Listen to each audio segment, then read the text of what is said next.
Content போட்டுட்டு தான் இருக்கேன், ஆனா போடுற கண்டென்ட் எனக்கு ரீச்சே ஆக மாட்டேங்குது அப்படின்னு நினைச்சீங்கன்னா இந்த 3 விஷயத்துல நீங்க என்ன பண்றீங்க அப்படின்றத மறக்காம பாருங்க. நம்பர் 1, உங்க ஆடியன்ஸ் என்ன பேசுவாங்களோ அதே மாதிரி நீங்க பேசுறீங்களா? உங்க ஆடியன்ஸ் ரொம்ப சிம்பிளா பேசுவாங்க, ஆனா நீங்க ரொம்ப ஃபார்மலா ரொம்ப ஒபிஷியலா பேசுறீங்கன்னா அவங்களுக்கு உங்களுக்கு ரிலேட்டே ஆகாது. சோ அந்த மாதிரி பேசுறீங்கன்னா ஸ்டைல முதல்ல மாத்துங்க.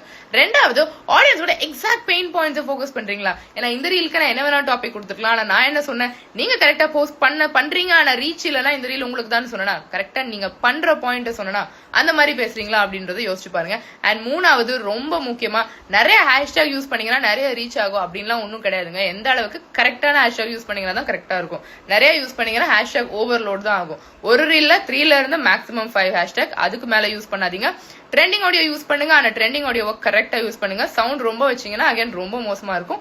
அண்ட் முக்கியமா கீவேர்ட் ஆப்டிமைஸ் பண்ணுங்க. இந்த மாதிரி இன்னும் நிறைய ட்ரிக்ஸ் கத்துக்கிட்டு உங்க பிசினஸ்ல சேல்ஸ் இன்க்ரீஸ் பண்ணணும் அப்படின்னா தமிழ் என்டர்பிரைஸ் அகாடமியை ஃபாலோ பண்ணுங்க. உங்களை நான் அடுத்த ரீல்ல பாக்குறேன்.